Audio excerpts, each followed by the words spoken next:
Shalom Aleihim. Bapak Yahweh memberkati saudara sekalian. Malam hari ini Bapak Ibu, kita sudah memasuki masa Natal. Nah, oleh karena itu saudara-saudara, saya akan membahas kapan sih sebetulnya Yeshua itu lahir.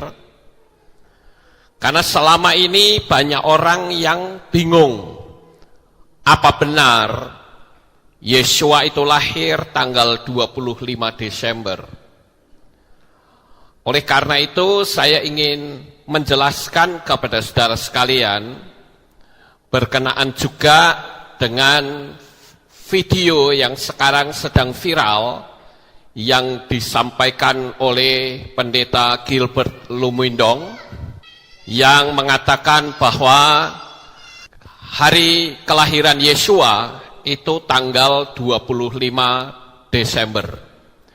Lalu dia menunjukkan argumentasinya, dan tentu saja kalau kita hanya melihat dari satu sisi, kita akan manggut-manggut dan kita berkata, oh ya benar juga ya. Berarti kalau begitu selama ini yang Pak Lukas katakan Yeshua lahir di perayaan Sukkot itu salah.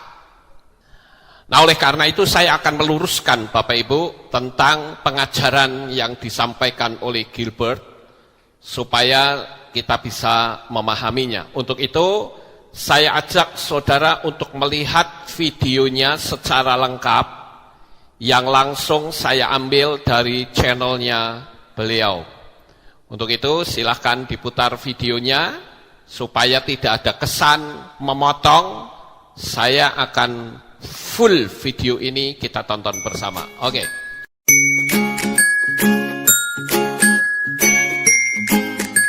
We wish you a Merry Christmas. We wish you a Merry Christmas. We wish you a Merry Christmas and a Happy New Year. Israel dalam Tuhan, Christmas is coming. Dan Natal sudah sangat-sangat sebentar lagi kita merayakannya, ya kan? Natalan sebentar lagi. Saudara kasih dalam Tuhan, sebentar lagi kita mau menginjak bulan Desember. Dan kalau sudah bulan Desember, maka kita akan bersuka cita buat Natal. Tapi di bulan sebelum masuk bulan Desember ini, masih di bulan November, ada sesuatu yang menyedihkan hati saya ketika saya membaca Detikcom. Ada sebuah berita begini. Warga Alor Nusa Tenggara Timur NTT, Lamboan Jahamau, dihukum 6 bulan penjara oleh Mahkamah Agung merasa tidak menista. Lamboan akan mencari keadilan ke Mahkamah Konstitusi. Berikut status Lamboan yang ditulis di akun Facebooknya. Dia tulis gini: 25 Desember adalah hari lahir Yesus atau Isa Al-Masih. Lalu dia pakai hashtag ini, ajaran gereja bisa salah dan menyesatkan. Wow, saya kaget baca itu. Secara pribadi setiap Desember tiba, saya merasa hashtag sangat dibodohi. Bahkan tidak habis pikir kenapa ada jutaan orang Kristen di dunia, pakai hashtag lagi, yang masih mau dibodohi oleh ajaran gereja yang jelas-jelas hashtag lagi salah, dan saya hashtag menyesatkan.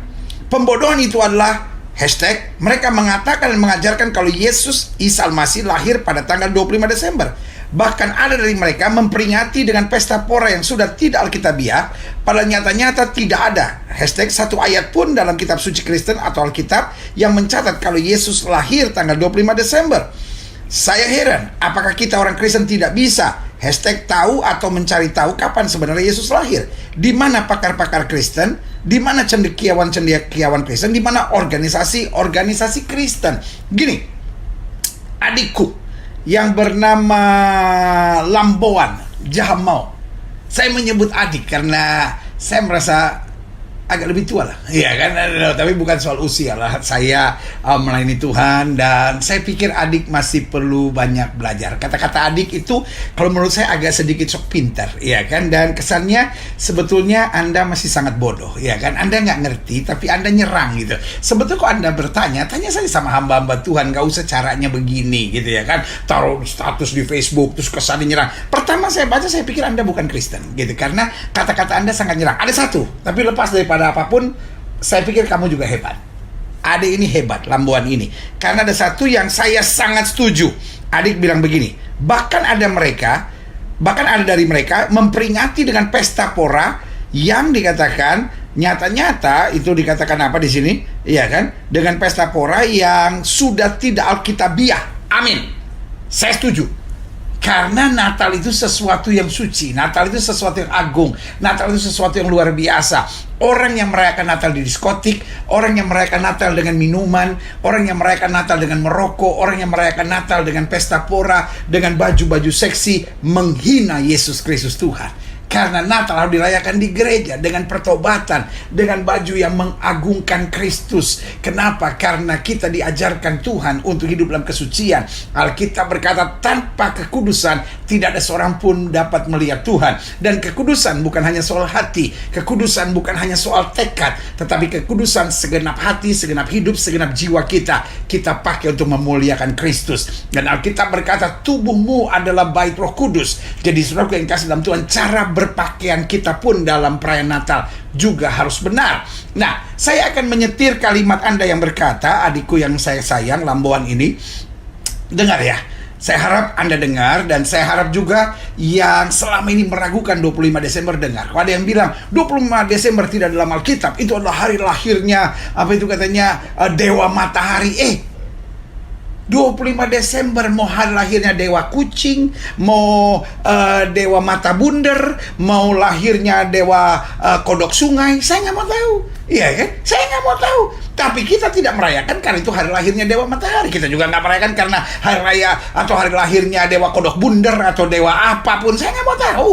Tetapi kenapa kita merayakan 25 Desember? Karena Alkitab ngomong begitu. Nah, mungkin kalian atau adikku yang saya sayang ini, lambuan ini, ya mungkin masih bingung. Ya kan, saya anggap aja di satu sisi Anda bodoh, dan bodoh ini karena bingung gitu ya kan. Tapi saya sayang Anda karena sekali lagi lambuan, kamu hebat. Karena ada hal-hal yang buat saya bangga gitu. Kamu menyerang bahwa Natalan tidak boleh dirayakan dengan pesta pora, dengan minum mabuk, dengan kemewahan, tapi Natal harus justru dengan pertobatan, dengan hati yang hancur.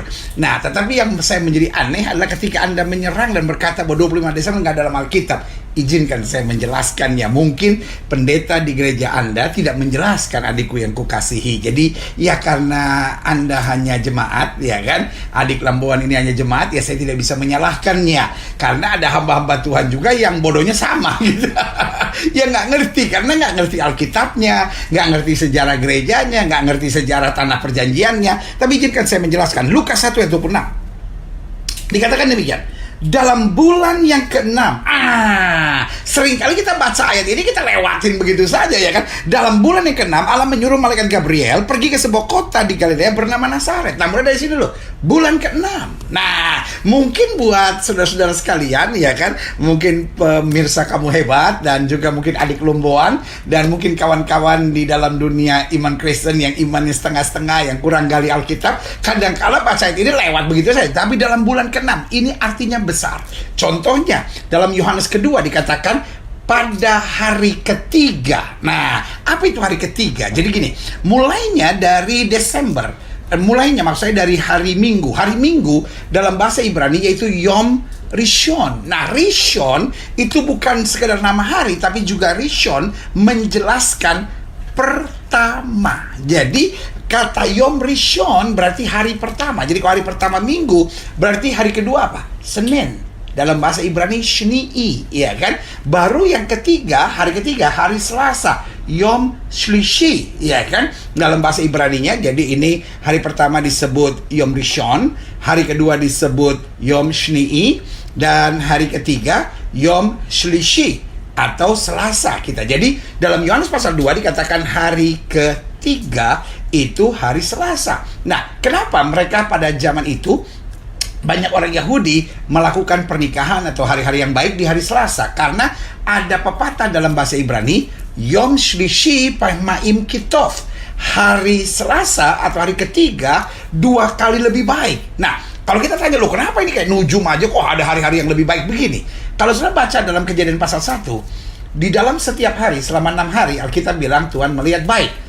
Tapi khusus hari Selasa 2 kali disebut Tuhan melihat itu baik. Jadi saudaraku yang kasih dalam Tuhan, itu sebabnya orang Yahudi sampai hari ini masih memegang keyakinan iman sesuai dengan Alkitab, Yom Shlishi Pamaim Kitov, hari ketiga 2 kali lebih baik dari hari-hari selanjutnya. Itu soal hari. Nah, soal bulan. Kenapa bulan ke-6?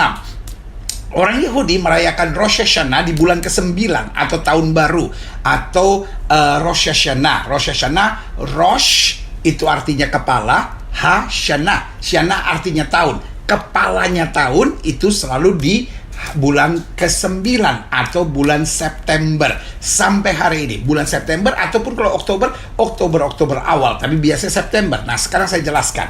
September dikatakan dalam Lukas pasal 1 ayat 26, ya kan? Saya mau sudah jelas dulu nih, adikku Lamboan, ya kan? Dan juga saudara-saudara yang masih mempertanyakan kenapa kita merayakan Natal tanggal 25 Desember, ya kan? Adikku Lamboan, dalam Lukas 1 ayat 26 dikatakan, dalam bulan yang ke-6, Allah menyuruh malaikat Gabriel pergi ke sebuah kota di Galilea bernama Nazaret, ya kan? Dan langsung Tuhan bilang apa? Kamu akan mengandung dan melahirkan anak. Kan bulan ke-6 kan? Nah, kita harus hitung apakah bulan September? No. Karena dari bulan ke-6 itu, ya kan, kita hitungnya bulan September kan. Bulan September Rosh Hashanah-nya kan, tahun barunya kan. Jadi bulan pertamanya kan. Jadi kita hitung September, Oktober, November, Desember, Januari, Februari, Maret. Jadi pertama kali dia menerima kabar dia mengandung bulan apa? Bulan Maret, karena bulan ke-6. Ini bukan hitung-hitungan ujung, ini Alkitab. Ini Alkitab, firman Tuhan berkata dalam Lukas 1 ayat 26 dalam bulan ke-6. Oke, jelas, iya kan? Nah, lalu kemudian 9 bulan seorang wanita mengandung. Jadi kalau bulan Maret, iya kan, menerima firman-Nya, maka pertanyaan kita, 9 bulannya apa? Maret, April, Mei, Juni, Juli, Agustus, September, Oktober, November, Desember. Sangat jelas, saudara-saudara. Dan sampai hari ini, kalau kita ada di Nazaret, 25 Maret itu adalah hari libur. Kenapa? Itu hari yang dirayakan sebagai hari di mana malaikat menjumpai Maria. Jadi, saudara yang kasih dalam Tuhan, ingat, di abad keempat, jadi baru 400 tahun atau 300 tahun setelah Yesus mati dan bangkit, ada seorang ratu yang bernama Ratu Helena mulai bertobat, mulai percaya, mulai menerima Yesus sebagai Tuhan dan Juru Selamat. Lalu kemudian dia mengunjungi tanah-tanah perjanjian untuk mengetahui daerah-daerahnya. Dan Yesus pada zaman itu begitu populer, sehingga 300 tahun tidak mungkin sejarah tentang dia hilang. Jadi saudara yang kasih dalam Tuhan, apapun tentang Yesus itu tidak ada hubungannya dengan dewa matahari.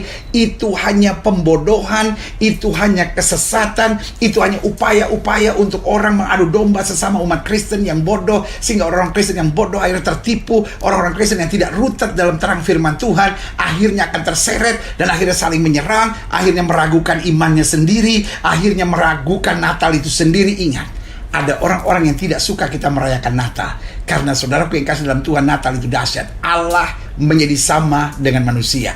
Dia bukan hanya nabi, dia Tuhan di atas segala Tuhan, dia raja dari segala raja. Orang tidak mau terima Allah menjadi sama dengan manusia, karena itu dia buatlah isu-isu seperti ini. Dan orang-orang Kristen yang tidak rooted dalam terang firman Tuhan, orang-orang Kristen yang tidak mengerti kebenaran firman Tuhan akan menyerang dan berkata, loh, bulan Desember kan bulan dingin, bagaimana bisa gembala-gembala menjaga kawanan ternak mereka pada waktu malam? Jangan salah. Karena itu selalu saya bilang, kalau kita nggak ngerti, jangan banyak ngomong. Kedengaran gobloknya, saudara-saudara. Kedengaran bodohnya. Jadi kalau kita nggak ngerti, mari kita tanya yang ngerti. Kita belajar, kita lihat lagi. Saudara, kalau saudara pergi ke daerah Palestina, khususnya di daerah Bethlehem, karena Bethlehem sekarang wilayah Palestina, dan di dekat Bethlehem ada daerah namanya Bet Sahur. Kenapa namanya Bet Sahur? Karena namanya diambil dari para penjaga-penjaga yang sedang bangun atau sahur atau berjaga, ya kan? Gembala-gembala ini kan sedang berjaga-jaga kan, menjaga kawanan ternak mereka pada waktu malam. Lalu pertanyaannya, kan kalau bulan Desember dingin, bagaimana mereka bisa menjaga? Ingat, daerah Bet Sahur, daerah yang banyak gua-gua batunya. Dan gua-gua batunya itu cukup besar. Mereka bisa menjaga sekitar 40-50 domba, saudara-saudara. Iya kan? Nah, itu sebabnya dikatakan gini, malaikat Tuhan datang, sinar terang menerpa mereka, dan mereka sangat ketakutan. Tahukah saudara, kalau di lapangan terbuka, sinar terang menerpa, mereka nggak akan takut, tenang aja. Mereka bisa lihat kok apa yang terjadi. Tetapi justru karena mereka sedang ada di sebuah gua. Salah satu gua di Bet Sahur yang hari ini menjadi gereja, itu cukup besar, 40-50 ekor domba bisa di sana, dan mereka menjaga di depan pintu. Jadi ketika sinar terang menerpa wilayah itu atau gua itu, kan mereka sangat ketakutan. Kenapa? Karena mereka pikir, wah ini perompak, wah kita akan dibunuh, wah kita akan mati, lalu kawanan ternak mereka kita akan dicuri. Wah, itu sebabnya mereka ketakutan. Makanya dikatakan, jangan takut. Hari ini aku memberitahukan kepadamu kesukaan besar. Telah lahir bagimu juru selamat di kota Daud. Saudaraku yang kasih dalam Tuhan, Alkitab tidak pernah salah. Dan bapak-bapak gereja kita tidak akan melakukan sinkretisme, mencampur adukan kelahiran dewa matahari, kelahiran dewa apapun yang diistilahkan hari ini dengan Natal. Natal terlalu suci, Natal terlalu kudus, sehingga bapak-bapak gereja dari awal-awal abad sudah mengkaji dengan betul. Jangan percaya sama semua edaran-edaran apa itu namanya WhatsApp, edaran-edaran email yang bercerita tentang kebodohan-kebodohan tidak jelas. Mari kita back to the word of God. Mari kita kembali kepada firman Tuhan dalam bulan yang ke-6. Bulan ke-6 itu berarti bulan Maret, karena dimulai dari bulan September, lalu kemudian 9 bulan, dan itulah kita merayakan Natal. Saudaraku yang kasih dalam Tuhan, sampai hari ini kalau saudara berada di Nazaret, maka 25 Maret adalah hari libur, karena itu dirayakan sebagai hari kabar baik Maria mendapat dari malaikat. Jadi karena itu, satu, rayakanlah Natal dengan sukacita. Kita merayakan Natal bukan karena diperintah Tuhan, tapi kita merayakan Natal karena Natal terlalu agung buat kita. Allah menjadi sama dengan manusia. Makanya selalu saya bilang, nabi boleh banyak, agama boleh banyak, rasul boleh banyak, juru selamat hanyalah Yesus Kristus Tuhan. Jadi saudara yang kasih dalam Tuhan, marilah kita merayakan Natal dengan kebanggaan, dengan sukacita bahwa Allah menjadi sama dengan manusia. Dan yang kedua, rayakanlah Natal dengan pertobatan, bahwa karena dia sudah mau jadi manusia, dia mau mencari saya, mau menyelamatkan saya, mau turun. Makanya istilah Natal itu sendiri buat saya tidak tepat, karena tidak ada gambaran tentang hal lain bahwa Allah menjadi sama dengan manusia, karena memakai rahim Maria. Karena itu Natal lahir, tetapi proses Allah menjadi manusia memang kelahiran, tetapi pada dasarnya dia turun menjadi sama dengan manusia supaya dapat menyelamatkan kita. Jadi yang pertama, rayakanlah Natal dengan kebanggaan. Lalu yang kedua, rayakanlah Natal dengan pertobatan. Orang-orang yang merayakan Natal dengan pesta pora, merayakan Natal dengan obat-obat terlarang, merayakan Natal dengan minum mabuk, merayakan Natal dengan bir, dengan minum-minuman keras, adalah orang yang menghina Kristus. Yang merayakan Natal dengan baju ketat, rok mini, itu menghina Yesus, karena merayakan Natal yang sebenarnya adalah pertobatan. Yang ketiga, rayakan Natal dengan kasih, karena Alkitab dengan tegas berkata, karena begitu besar kasih Allah akan dunia ini, sehingga telah mengaruniakan anak yang tunggal, supaya barang siapa yang percaya kepada tidak binasa, melainkan beroleh hidup yang kekal. Jadi waktu kita merayakan Natal, kalau kita masih ada benci, masih ada kepahitan, masih ada iri, masih ada sakit hati, lepaskan semuanya. Karena kita tahu, kalau kita mengampuni, maka Bapa kita di sorga mengampuni. Lalu selanjutnya, rayakan Natal dengan berbuat sesuatu buat orang-orang yang terhilang, buat orang-orang yang tersesat, buat orang-orang yang dalam kesusahan, buat orang-orang yang dalam penderitaan, sehingga kita dapat menyadari bahwa untuk itulah Kristus datang. Kristus datang bukan untuk kemuliaan dirinya sendiri, bukan untuk kesukacitaan dirinya sendiri, tapi dia datang untuk keselamatan. Biarlah kita di momen Natal selalu bercerita tentang kasih Tuhan kepada orang-orang yang belum percaya. Dan pada saat yang bersamaan kita juga ulurkan tangan buat orang-orang yang memerlukan dan membutuhkan. Dan akhirnya rayakanlah Natal dengan sikap hati yang makin mau mendekat kepada Tuhan, bahwa oh tahun ini saya harus lebih dekat lagi sama Tuhan, tahun ini saya harus lebih sungguh-sungguh lagi sama Tuhan, tahun ini saya harus lebih lagi bergantung dan berharap kepada Tuhan. Karena Alkitab saya bilang singa-singa muda boleh merenak laparan, tapi orang yang berharap kepada Tuhan tidak pernah kekurangan sesuatu yang baik. Adikku Lambauan di Alor NTT, saya mengasihi saudara dan saya pikir kamu hebat. Kamu hanya korban ketidakmampuan para hamba-hamba Tuhan mengajarkan kamu, tapi kamu gak usah sakit hati karena kamu memang tidak mengerti. Mulai hari ini buka hati, belajar Alkitab dengan betul, dan saran saya kalau kamu belum tahu, bertanyalah. Jangan kalau belum tahu teriak sana, nyerang sana, bikin status yang enggak gitu. Santai saja bro, santai bro. Kamu buat saya adalah adik yang saya sayangi. Saya berdoa buat kamu, tapi tetap ada satu kebanggaan saya buat kamu. Kamu menentang perayaan Natal dengan pesta, dengan minum mabuk. Buat saya kamu keren. Karena itu biarlah saya berdoa Natal tahun ini menjadi Natal yang paling spesial. Mungkin kamu memang harus merayakan di penjara hari ini, tetapi tidak mengubahkan kasih Kristus kepada kamu. Yesus tetap mengasihi kamu. Yesus punya rencana yang indah buat hidup kamu. Kamu gak usah sakit hati, gak usah benci sama orang-orang yang melaporkan kamu, tetapi kamu percaya saja. Roma 8 ayat 28, Allah turut bekerja dalam segala perkara untuk mendatangkan kebaikan. Dan buat setiap saudara yang menyaksikan program ini, saya berdoa sehingga saudara dapat merayakan Natal dengan sukacita.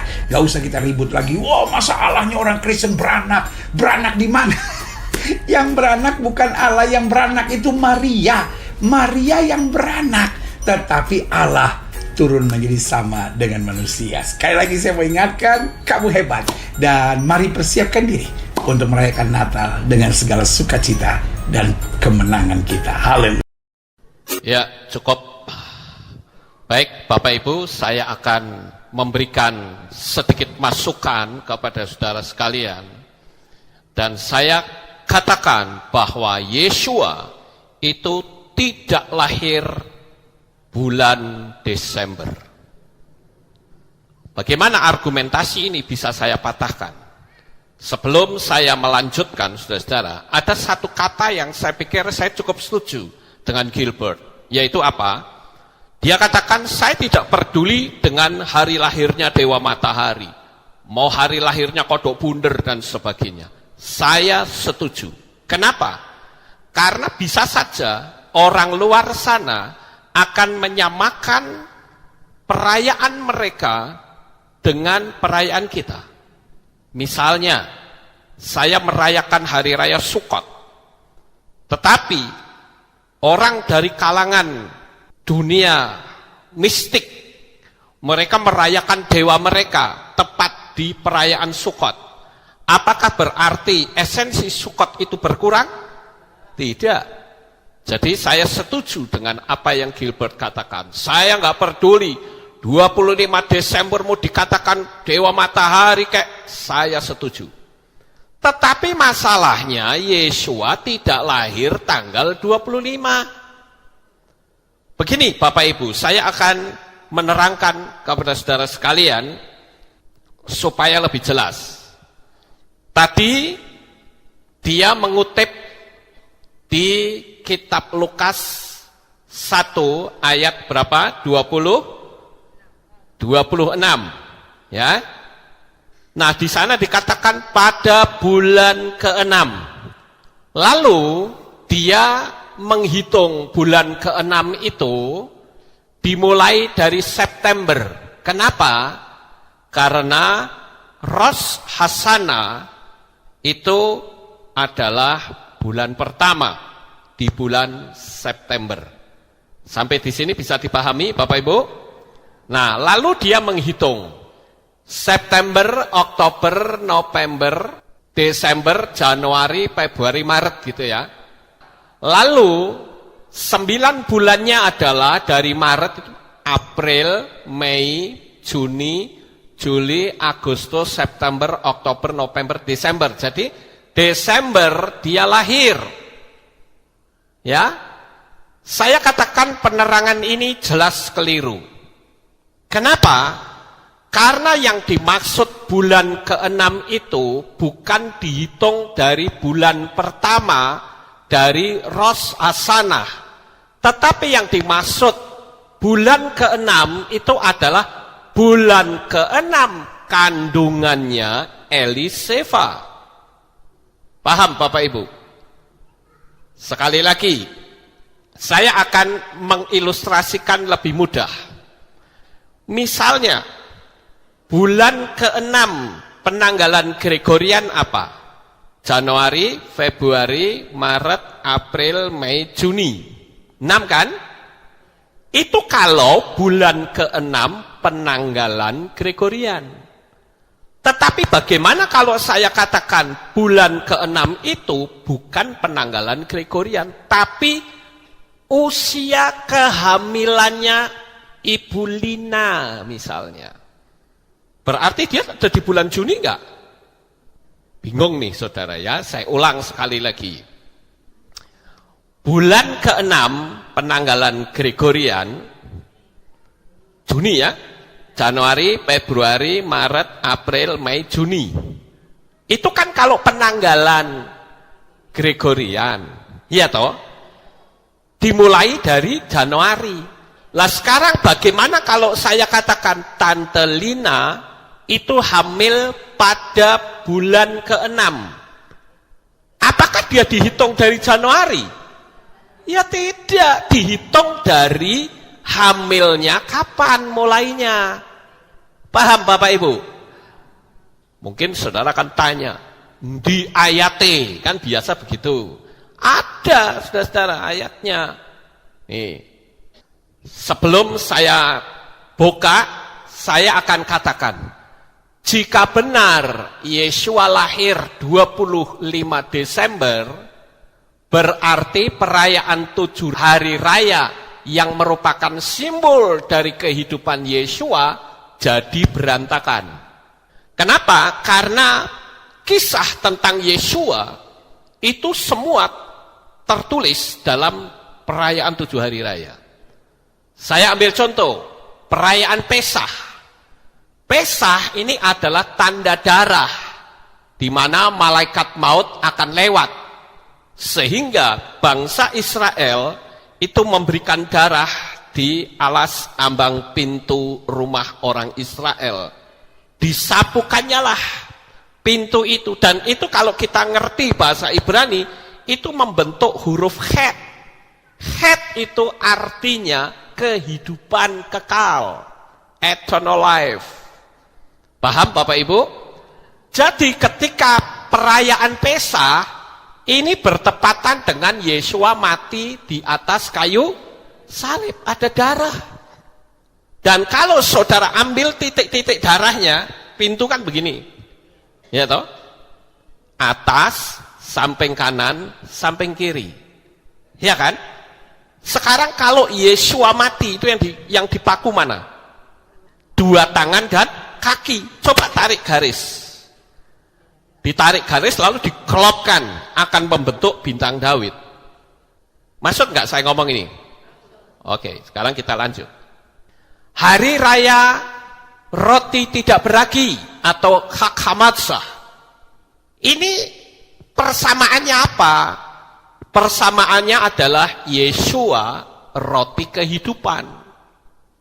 Yesua adalah manusia yang tidak berbuat dosa. Sama seperti roti yang tidak beragi, tidak ada ragi di dalam roti itu. Yesua juga tidak ada dosa di dalam dirinya. Jadi ada sisi paralel Bapak Ibu. Yang ketiga, hari raya Yom Hapikurim atau buah sulung. Dan ini digenapi dengan Yesua bangkit. Rabi Shaul mengatakan bahwa Yesua adalah yang sulung yang bangkit. Jadi tiap hari raya itu memiliki pemahaman gambaran tentang Yesua. Kemudian hari raya Shavuot. Hari raya Shavuot ini adalah hari raya turunnya kitab Torah. Dan itu digenapi ketika ada pencurahan Roh Kudus. Dan Yesua sebagai Torah kehidupan atau Torah Chaim. Sekarang pertanyaannya sampai di sini paham? Lanjut. Perlu saudara ketahui, ini ada sesuatu yang unik di perayaan Shavuot dan Pentakosta. Uniknya di mana? Uniknya adalah ini ada kesamaan pada waktu turunnya Torah. Waktu Moshe turun dengan 2 loh batu, orang-orang di bawah sedang menari-nari mengeluh-elukan lembu emas. Sehingga singkat cerita, Moshe marah dan 2 loh batu itu dilemparkannya sampai pecah. Akhirnya terjadi satu peristiwa, 3.000 orang mati pada peristiwa Shavuot. Tetapi di peristiwa di loteng Yerusalem ada 3.000 orang bertobat. Ada sisi paralelnya ya Bapak Ibu. Ada sisi paralel. Nah, yang lebih aneh lagi, bukankah Shavuot itu digenapi dengan Yesua sebagai Torah kehidupan? Tetapi kenapa orang Kristen pada umumnya menolak Torah? Dengan berkata Torah sudah tidak berlaku. Untuk masalah Torah, saudara bisa melihat kembali materi saya tentang Torah. Saudara bisa ketik Lukas Sutrisno, belakangnya Torah. Saudara akan menemukan begitu banyak materi saya ada di sana. Kemudian Bapak Ibu, kalau kita perhatikan di sini, waktu Torah ditulis, Bapak Yahweh menulis di loh batu. Tetapi pada waktu pencurahan Roh Kudus, Bapak Yahweh menulis Torahnya di dalam hati. Dan untuk bisa Torah itu ada di dalam hati, hanya memakai kuasa Roh Kudus. Tanpa Roh Kudus, orang akan menolak Torah. Sampai di sini paham Bapak Ibu? Kita lanjut. Yom Teruah. Nah, ini yang dikenal dengan Hari Raya Rosh Hashanah, Bapak Ibu. Rosh Hashanah ini hari raya peniupan nafiri. Dan itu simbol dari Yesua yang akan datang ke di awan-awan untuk menjemput kita. Satu-satunya hari raya yang sampai sekarang belum digenapi itu hari raya Yom Teruah. Sampai di sini saudara paham? Ya. Jadi Yom Teruah ini hari raya peniupan nafiri. Kemudian hari raya Yom Kippur. Hari raya Yom Kippur itu menggambarkan bahwa Yesua sebagai Kohen Gadol atau imam besar. Dialah yang menjadi intercession, juru syafaat, penyambung antara manusia dengan Elohim, antara manusia dengan Sang Pencipta. Kemudian hari raya Sukkot. Nah, di hari raya Sukkot inilah yang dikenal dengan hari raya Pondok Daun atau hari raya Tabernakel. Disinilah Yesua dilahirkan. Jadi apabila seperti yang tadi Pendeta Gilbert Lomwendong katakan, Yesua lahir tanggal 25 Desember atau di bulan Desember, berarti ini tidak cocok. Kira-kira sampai di sini saudara paham? Oke, sekarang saya lanjut saudara-saudara. Perayaan 7 hari raya dalam kitab Wayikra atau kitab Imamat pasal 23 dimulai ayat 34 dan seterusnya itu tidak ada hubungannya dengan Brit Hadasa. Kalau Yesua lahir bulan Desember, terputus berarti. Karena meleset, saudara-saudara. Paham enggak? Padahal orang-orang merayakan Pesah yang dihubungkan dengan kematian Yesua. Pencurahan Roh Kudus dengan Shavuot untuk memperingati turunnya Torah. Walaupun banyak orang-orang yang menolak Torah. Dulu diukir di batu, sekarang diukir di hati melalui Roh Kudus. Nah, sekarang Sukot ini hari raya Tabernakel atau hari raya Pondok Daun, disitulah Yeshua lahir. Sampai di sini paham? Sekarang perhitungannya itu seperti apa? Nah, ini yang harus kita ketahui perhitungannya. Saya akan tunjukkan penerangan dari Gilbert terlebih dahulu ya. Diambil dari Lukas 1 ayat 26, dimulai dari Rosh Hashanah bulan September. Kan Rosh Hashanah itu kan kepala tahun. Rosh itu kepala, H artinya itu, Shana itu artinya tahun. Nah, sekarang bulan pertamanya berarti Oktober. Bulan kedua November. Bulan ketiga Desember. Bulan keempat Januari, bulan kelima Februari, bulan keenam bulan Maret. Ini perhitungan dia ya, saudara-saudara.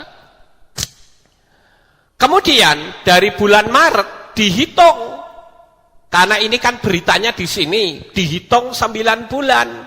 Berarti April bulan pertama, Mei bulan kedua, Juni bulan ketiga, Juli bulan keempat, Agustus bulan kelima, September bulan keenam, Oktober bulan ketujuh, November bulan ke-8, Desember bulan 9. Jadi Yesua lahir di bulan Desember itu menurut Gilbert, ya saudara-saudara.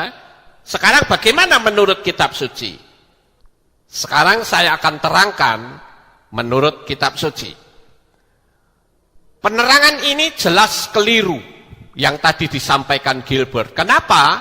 Karena yang dimaksud dengan bulan ke-6 itu bukan dihitung bulan pertama dari Rosh Hashanah, tetapi bulan ke-6 dari kandungan Eliseva.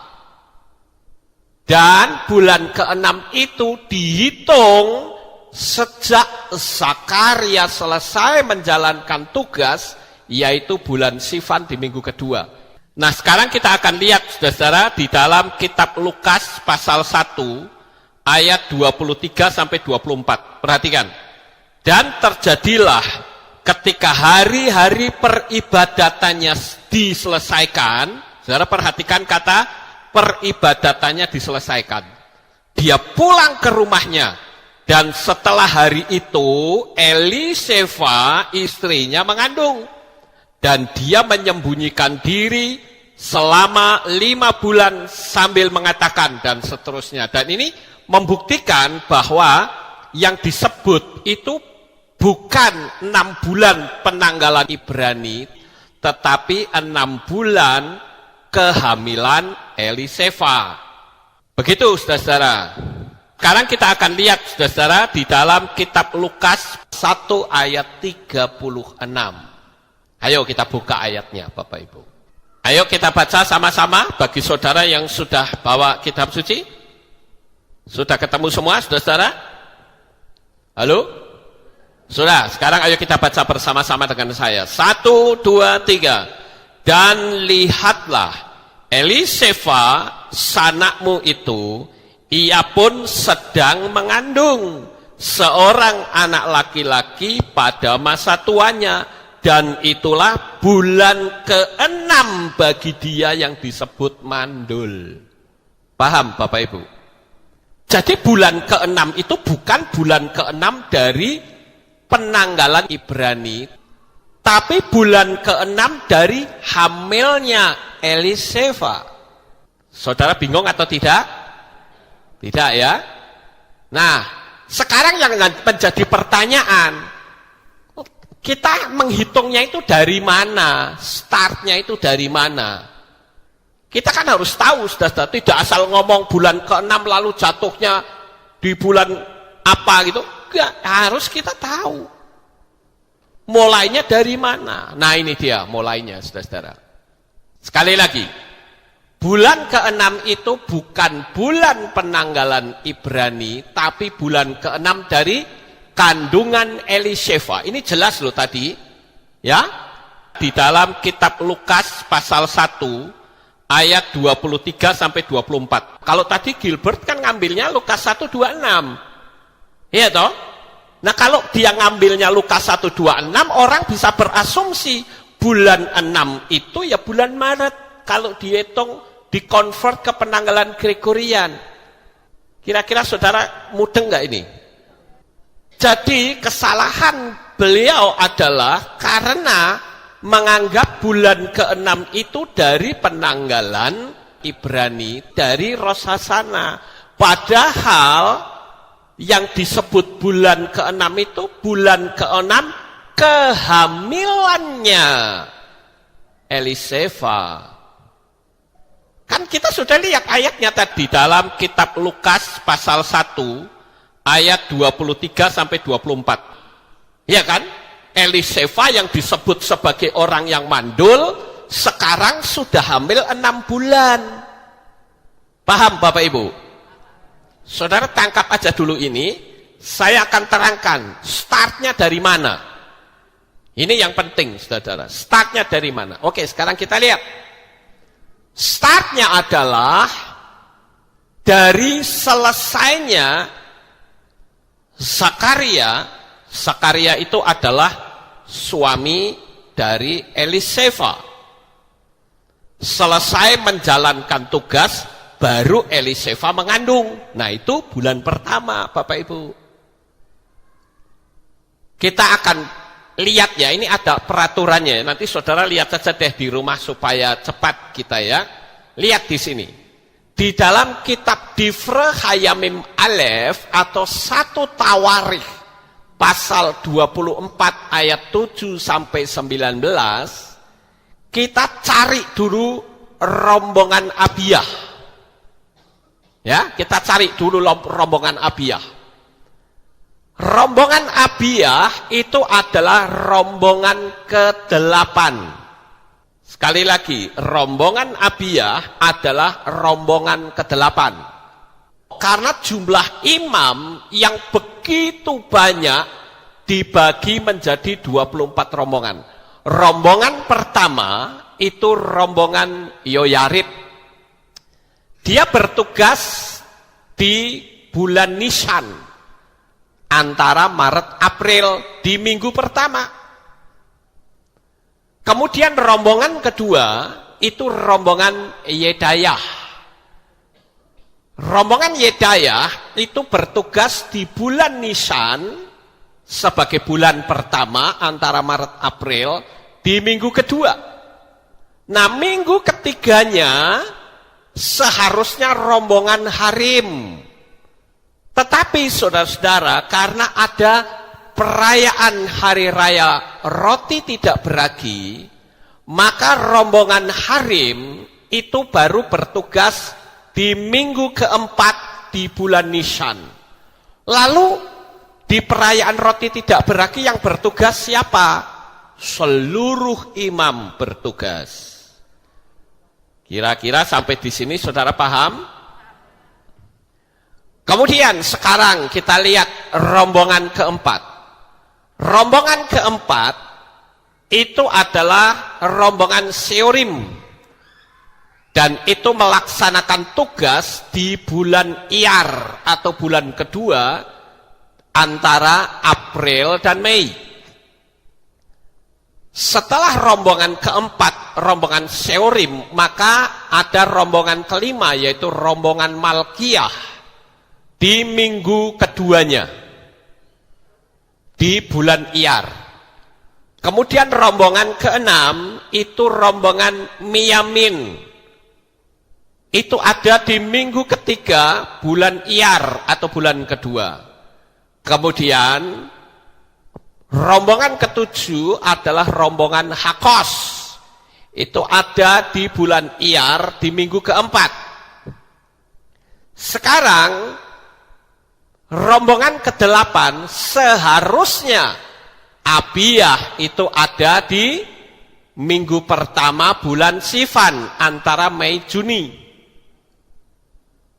Jadi saudara-saudara, karena di minggu pertama bulan Sivan itu ada perayaan Shavuot, maka semua imam itu bertugas.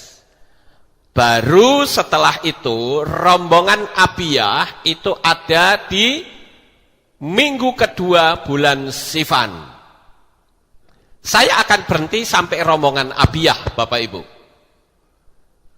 Kenapa sih kok kita harus cari tahu rombongan Abiyah? Itu adalah rombongan ke-8. Saudara bisa melihat di dalam kitab Difre Hayamim Aleph pasal 24 ayat 10. Aturan-aturannya itu ada semua, Bapak Ibu.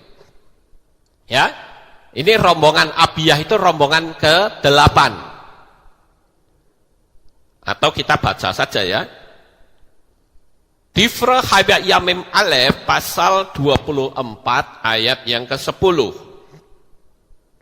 Yang ke-7 kepada Hakos, ya ini kan Hakos yang ke-7. Yang ke-8 kepada Abiyah, itu 8, saudara-saudara.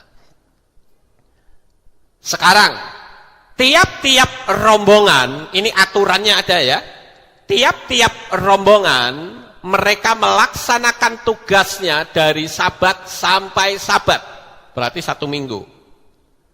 Ini ada di dalam kitab Difre Hayamim Aleph 1 Tawarikh pasal 9 ayat 1 sampai 26 dan Difre Hayamim Bet atau 2 Tawarikh pasal 23 ayat 1 sampai 8. Nah, itu aturannya ada di situ bahwa semua rombongan ini melaksanakan tugas selama 1 minggu.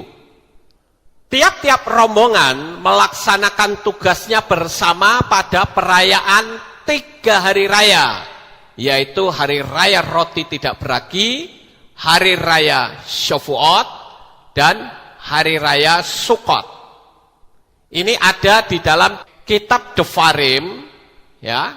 Sekali lagi, tiap rombongan melaksanakan tugasnya bersama-sama pada 3 perayaan besar, yaitu roti tidak beragi, Shavuot, dan Sukkot. Itu ada di kitab Devarim atau kitab Ulangan pasal 16 ayat 16.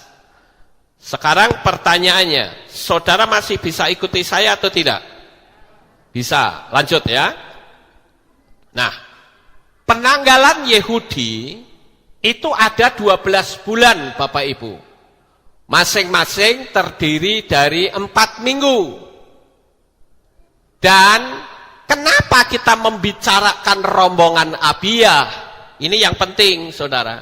Kenapa kita membicarakan rombongan Abiyah? Karena dengan kita membicarakan rombongan Abiyah, kita akan tahu kapan Yohanan dikandung.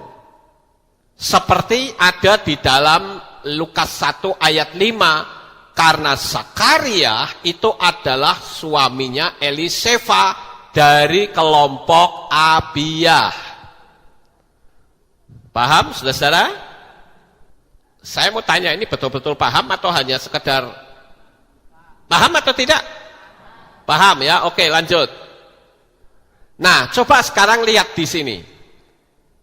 Di dalam Lukas 1 ayat 23 sampai 24, jadi kita tahu bahwa Yohanan itu dikandung pada minggu ketiga bulan Siwan. Ya, minggu ketiga bulan Siwan. Karena dia selesai melaksanakan tugas. Maka jika kandungan normal dalam 40 minggu, maka Yohanan lahir di tahun berikutnya, tepat pada masa Pesah, tanggal 15 bulan Nisan. Saudara perhatikan, ini dikandung, mulai mengandung di sini ya. Bulan pertama itu bulan Tamus, bulan Av, bulan Elul, bulan Tisri, bulan Chesvan, bulan Kislu, bulan Tevet, bulan Sefat, bulan Adar, sampai di sini di bulan Adar. Kemudian Yohanan berarti lahirnya di bulan Nisan, tepat di 15 Nisan. Saya akan ulang sekali lagi supaya lebih jelas. Tadi ketika kita sudah menemukan kelompoknya Abiyah, kelompok Abiyah itu adalah kelompoknya Sakaria. Paham ya Bapak Ibu? Kelompoknya Sakaria selesai bertugas itu di sini. Kemudian Eliseva, suami Sakaria itu mengandung. Jadi kandungan pertama ada di bulan Tamus. Kandungan kedua di bulan Av, ketiga di bulan Elul, keempat di bulan Tisri, kelima di bulan Sesvan, keenam di bulan Kislu, ketujuh di bulan Tefet, kedelapan di bulan Sefat, kesembilan di bulan Adar. Jadi lahirnya persis di tahun berikutnya di bulan Nisan. Sampai di sini paham Bapak Ibu? Halo? Paham? Saya berharap saudara paham ya. Nah sekarang ya Lukas 1 ayat 36. Ini yang tadi saya bacakan. Yang saya mengcounter apa yang Gilbert katakan. Kalau Gilbert katakan itu bulan ke-6 itu penanggalan Ibrani dimulai dari Rosh Hashanah, dia salah paham. Karena yang disebut bulan ke-6 itu bukan bulan ke-6 penanggalan Yehudi, bukan. Tetapi bulan ke-6 kehamilan dari Eliseva. Dan itu ada di Lukas pasal 1 ayat 23 sampai 24. Dan Lukas 1 ayat 36. Jadi pada kandungan Eliseva di bulan 6, disitulah Maria mulai mengandung. Nih ya, di bulan ke-6 kan di sini nih. Ya. Lihat ini, bulan 6 kan. Ini kan Eliseva nih. Ini Eliseva yang mengandung ya. Di bulan 6 berarti Yesua mulai dikandung tepat di bulan apa? Kislu. Nah sekarang 9 bulannya, bulan Tefet itu bulan pertama, Maria mengandung. Bulan Sefat itu bulan kedua, Maria mengandung. Bulan Adar itu bulan ketiga, Maria mengandung. Bulan keempat, bulan Nisan itu Maria mengandung. Dan bulan Iyar adalah bulan kelima Maria mengandung.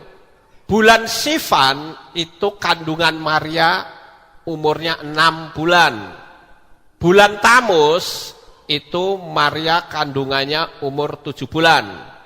Bulan Av itu bulan ke-8. Sementara bulan Elul itu di bulan 9. Jadi tepat Yesua lahir itu tepat di bulan Tisri, persis di perayaan Sukot. Paham Bapak Ibu? Jadi kalau begini kan klop. Tapi kalau tadi kita mendengar penerangan Gilbert, maka akan terjadi benturan ayat. Nggak bisa begitu.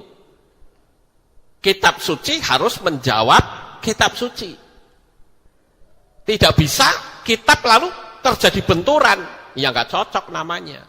Makanya tadi saya katakan, kalau benar Maria melahirkan Yesua pada bulan Desember, maka perayaan 7 hari raya berantakan, saudara-saudara.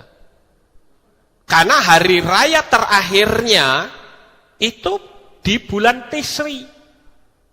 Ngerti Bapak Ibu? Ya, sekarang kita lihat yang berikutnya. Sekarang kita perhatikan ya, di Lukas pasal 2 ayat yang pertama.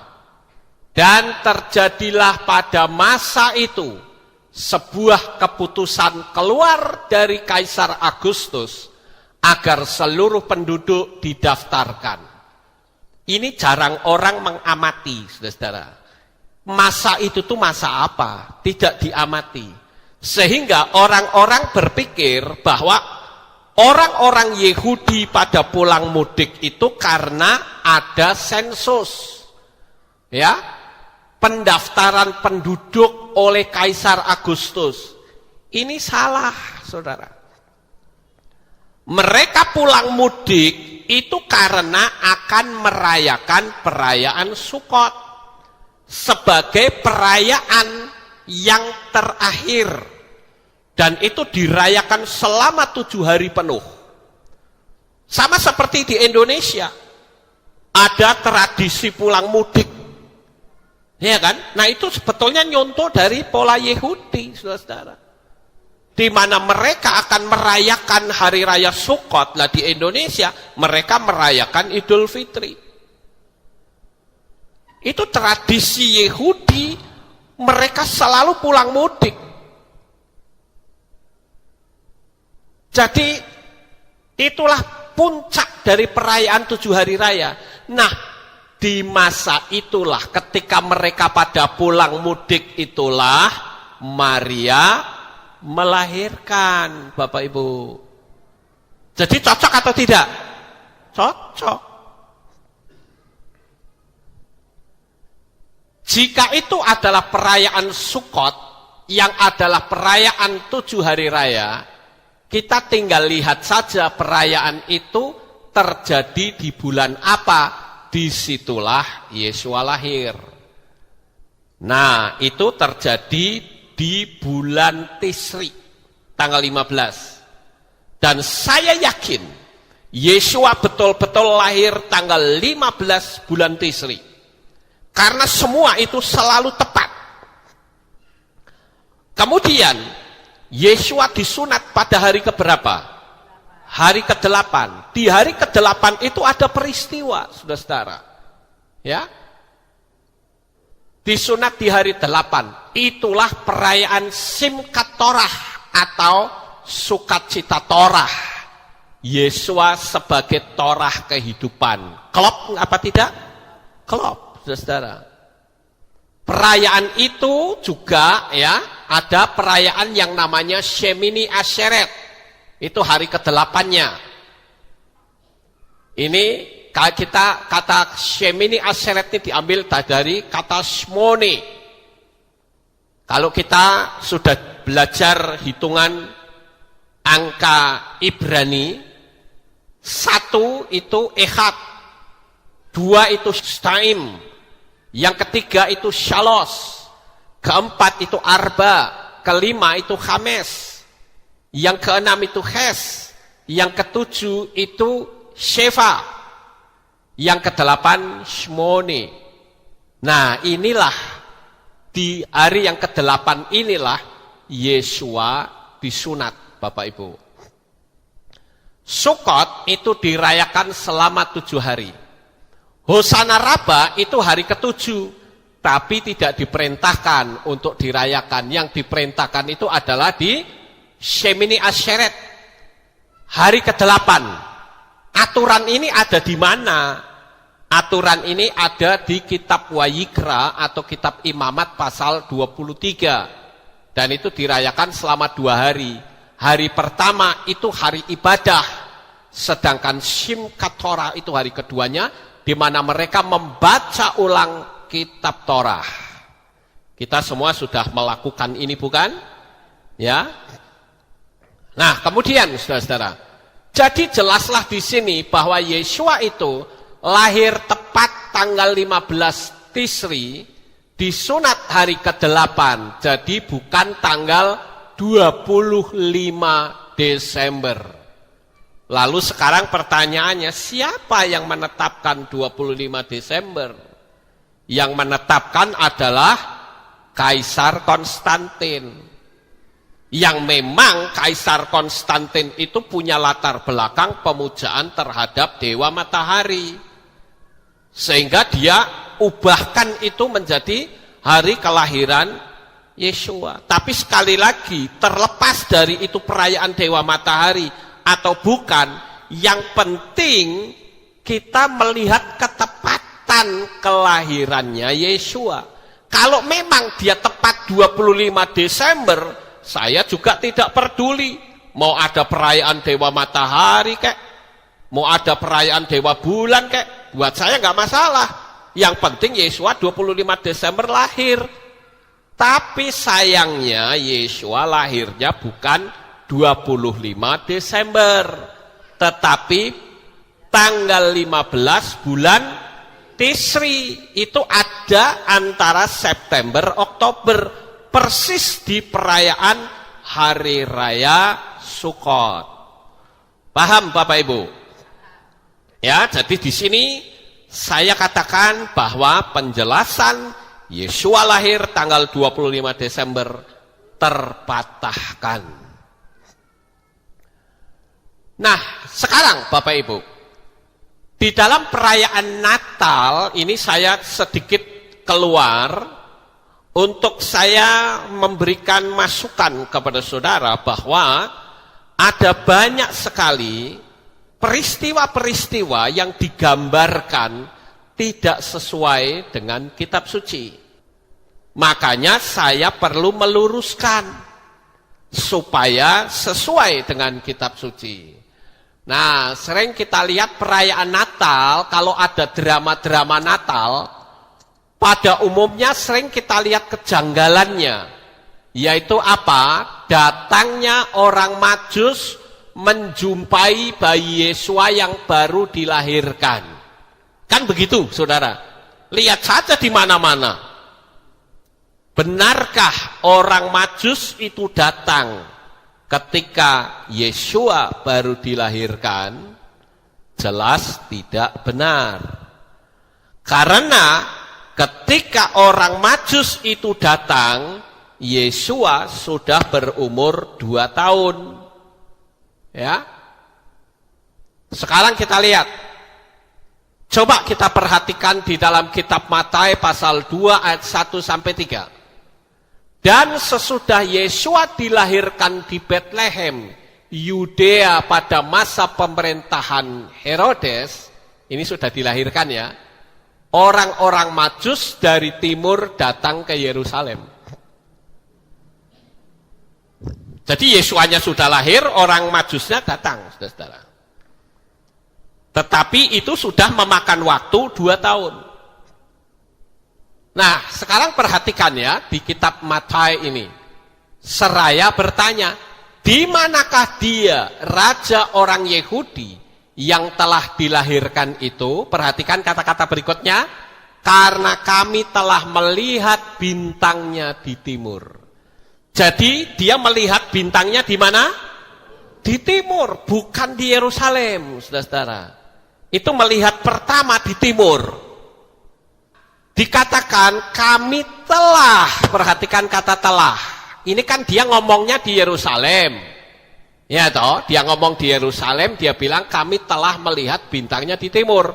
Dan kami datang untuk menyembah kepadanya. Dan setelah mendengarnya, Raja Herodes dibuat gelisah. Juga seisi Yerusalem bersamanya. Usrek di sana, saudara-saudara. Gubruk. Karena apa? Ada raja yang baru lahir, baru datang ke dunia ini. Saudara tahu siapa orang Majus ini? Nanti kita akan lihat di bagian belakang. Siapa mereka sebenarnya? Nah, kenapa orang-orang Majus itu ke Yerusalem menemui Raja Herodes dan bertanya kepada Herodes sehingga seluruh kerajaan itu gelisah dan heboh? Karena orang-orang Majus ini bukanlah seorang petualang. Sekali lagi, orang-orang Majus ini bukanlah para petualang. Atau zaman sekarang itu backpacker. Bukan, saudara-saudara. Tetapi mereka ini adalah raja-raja Persia. Buktinya mana? Kalau seorang petualang, tidak mungkin mereka membawa emas. Emas itu kan identik dengan orang kaya, Bapak Ibu. Yang bisa membawa emas, itu hanyalah raja-raja. Nah, begitu Herodes mendengar tentang adanya raja yang dilahirkan, Herodes mengumpulkan imam-imam. Dia tanya, hei para imam, aku denger nih orang Majus nih lagi ada di tempat saya nih. Aku mau tanya coba. Itu raja yang katanya baru dilahirkan, itu lahirnya di mana? Para imam menjawab apa? Di Bethlehem, bukan di Yerusalem. Artinya imam-imam itu ngerti nggak kalau itu Mesias yang lahir? Tahu, saudara-saudara. Dan dia memberi laporan itu kepada Herodes. Bukan di Yerusalem, tetapi di Bethlehem. Lalu orang Majus yang tadi sedang menunggu-nunggu barangkali di lobi kerajaan, dipanggillah dia. Ayo sini masuk. Dipanggillah dia. Nah, lalu setelah Herodes memanggil orang Majus itu, dia ngomong secara diam-diam, dia minta kepastian dari mereka saatnya bintang itu nampak. Jadi kalau saya dramatisir, kira-kira Herodes ngomong begini, hei, kamu melihat bintangnya di timur itu kapan? Coba dong dihitung, kapan kira-kira? Karena kamu melihat bintangnya itu di timur, bukan di sini, saudara-saudara. Dan menemukan angka 2 tahun, berdasarkan perjalanan mereka dari timur, ribuan kilometer. Bukan naik pesawat, bukan naik mobil, tetapi naik onta, saudara-saudara. Saudara pernah naik onta? Siapa yang pernah naik onta? Angkat tangan. Wah, Robi pernah naik onta ya. Itu siapa? Yosua ya? Ya betul, Yosua. Naik onta. Kamu naik onta di mana? Di kebun binatang? Oh, di kebun binatang. Kalau Robi enggak. Robi ini naik onta di Israel bareng sama saya. Saudara tahu naik onta. Onta itu kan perutnya gede, saudara-saudara. Itu kalau naik onta, saya naik onta itu ke Gunung Sinai. Naik onta itu ngangkang gini loh. Dengut, jengut, jengut gitu. Naik ke atas, saudara-saudara. Itu 1,5 jam. Begitu sudah sampai di atas, turun. Begitu turun, wah itu mekangkang nggak bisa nutup, saudara-saudara. Jalannya gini. Wah, gini ngakang, saudara-saudara. Kemeng soalnya. Perutnya kan gede tuh. Padahal itu perjalanan malam, gelap gulita. Berangkat jam 1 atau 2 waktu itu. Naik ke Gunung Sinai. Dan di situ pemandunya bilang, jangan disenter matanya. Kalau disenter kaget dia kali ya. Dan kalau kita ngerti, kalau kita ngomong hare gitu, lari itu ontanya, saudara-saudara. Makanya suruh diam aja, ikutin saja. Onta itu ngerti GPS-nya, dia tahu, saudara-saudara. Oh ini jalannya menggok ke sini. Oh dia jalannya menggok ke sini, tahu. Tapi begitu turun dari Gunung Sinai lihat ke bawah, ya ampun, itu jurangnya dalam sekali. Itu kalau jatuh udah ya meninggal pasti. Nah, kembali saya ceritakan masalah naik onta ini loh, saudara-saudara. Lah saya naik onta ke Gunung Sinai, capeknya luar biasa. Ini ribuan kilometer. Pasti berhenti-berhenti bukan? Itu akan memakan waktu tersendiri, Bapak Ibu. Makanya Herodes menghitung angka ketemu 2 tahun. Sehingga anak umur 2 tahun dibantai, dihabisin. Kemudian di dalam kitab Matai atau Matius 2 ayat 16, perhatikan. Kemudian Herodes setelah menyadari bahwa dirinya diperdaya oleh orang-orang Majus, ia sangat marah. Dan dengan mengirim para utusannya, dia membunuh semua bayi laki-laki yang ada di Bethlehem dan di seluruh wilayahnya. Dari, perhatikan, dari yang berumur 2 tahun ke bawah. Sesuai dengan waktu yang telah dia dapatkan kepastian dari orang-orang Majus itu. Jadi, kalau kita perhatikan Herodes itu akhirnya tahu bahwa umur bayi yang seharusnya didatangi sebagai raja itu umur 2 tahun, saudara-saudara. Kenapa? Karena perhitungannya itu pasti oleh orang Majus. Makanya jelas di sana dikatakan sesuai dengan waktu yang telah dia dapatkan kepastian dari orang-orang Majus. Jadi orang Majusnya pun menghitung perjalanan dari timur sampai ke Yerusalem itu memang 2 tahun, saudara-saudara. Ya, jadi tidak benar kalau Yesua baru lahir, lalu orang-orang Majusnya itu pada datang ke kandang. Itu salah, tidak tepat, saudara-saudara. Ya, kalau betul Yesua baru lahir dan terjadi pembantaian bayi, berarti secara otomatis Yesua tidak mungkin disunat pada hari ke-8. Karena apa? Karena Yesua sudah diungsikan ke Mesir. Paham Bapak Ibu? Tapi faktanya Yesua disunat pada hari ke-8. Jadi selama 8 hari itu tidak ada apa-apa. Namanya Yesua masih baru lahir. Baru di umur 2 tahun itulah ada peristiwa yang cukup mengerikan. Nah, sekarang kita lihat, saudara. Bintang yang dilihat oleh orang Majus di timur itu muncul lagi, saudara. Ingatlah, orang Majus ini orang pandai ya. Saudara tahu dia ahli perbintangan. Kalau saudara membaca kitab Yasher, itu ada seseorang anaknya Yakob yang ahli perbintangan. Siapa? Benyamin, saudara. Dia ngerti ilmu perbintangan. Dia buka peta bintang sehingga dia tahu siapa orang yang dia cari. Hebat bukan? Nah, ini juga orang-orang Majus ini orang yang ahli perbintangan. Dia lihat bintang. Ya. Nah, apa yang dia lihat di timur itu bintangnya muncul lagi, Bapak Ibu. Coba di pasal 2 ayat 9 kitab Matai dikatakan apa?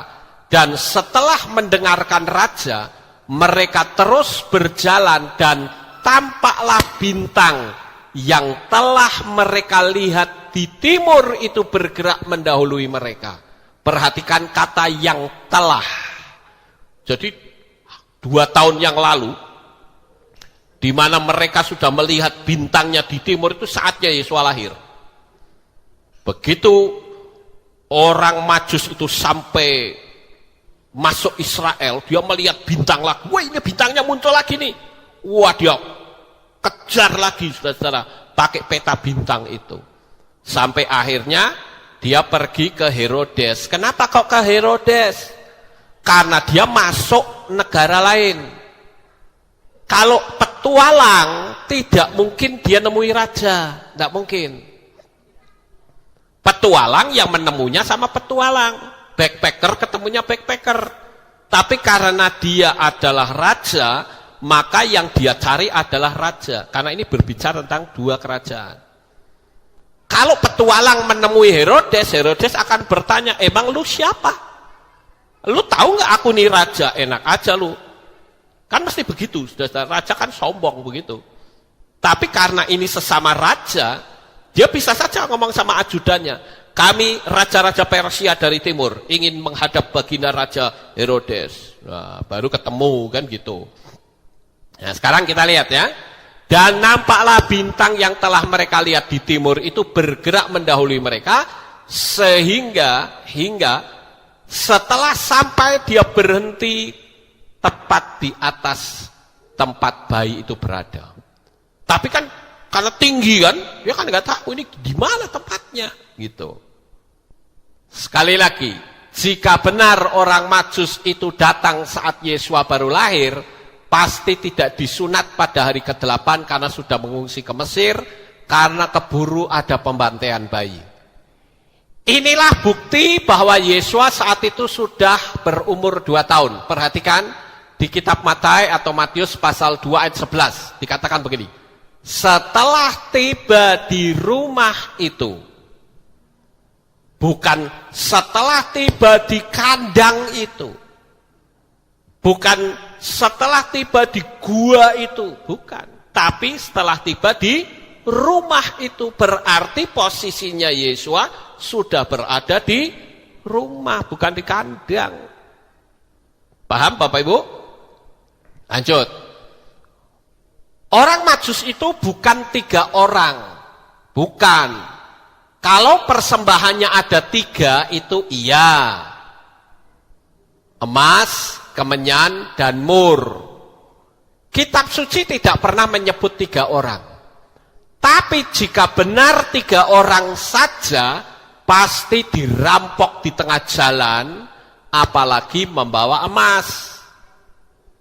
Ingat, perjalanan yang cukup jauh cuma 3 orang, wah itu bisa inceran perampok. Sekarang saja kalau orang pergi ke Israel dari Mesir, biasa kan tur Indonesia, kadangkala masuknya ke Mesir, saudara-saudara.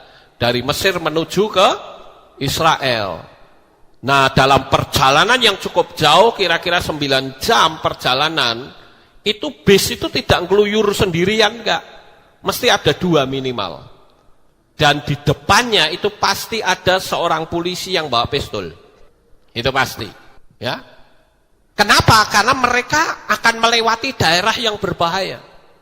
Daerah yang ada perampok. Lah zaman sekarang saja seperti itu, apalagi zaman dulu. Nah ini juga membuktikan bahwa orang Majus itu bukan seorang petualang biasa. Buktinya mereka membawa emas dan yang didatangi adalah Herodes. Raja akan ketemu dengan raja. Orang Majus itu adalah raja-raja Persia yang ahli perbintangan, yang menyembah dewa bintang, yaitu dewa Ahura Mazda, dan penganut agama Zoroaster, saudara-saudara. Lalu pertanyaannya adalah, siapakah mereka dalam kitab suci? Kalau perayaan Natal mesti orang ini muncul. Ya, yang kalau ketawa ho ho ho ho ho, tapi bukan boboho ya saudara. Tapi ini adalah Sinterklas. Ini di mana di kitab suci? Kenapa perayaan yang katanya perayaan Yesua lahir, kok yang muncul malah orang asing? Ya toh? Sampai ini ada lagunya lagi. I saw mommy kissing Santa Claus. Udah pernah dengar gak lagu itu? Itu ceritanya seorang anak melihat maminya berciuman dengan Santa Claus di bawah pohon mistletoe. Ya. Dulu saya banyak lagu-lagu Natal yang apal loh, saudara. I'm dreaming of a white Christmas, just like the ones I used to know. Saya dulu banyak hafal. Tapi wong itu bukan kelahiran Yesua, ya wis, enggak usah dihafalke lagi. Ya. Nah, jadi kalau saudara lihat di sini nih. Ini ada tulisannya, where are you in the Bible?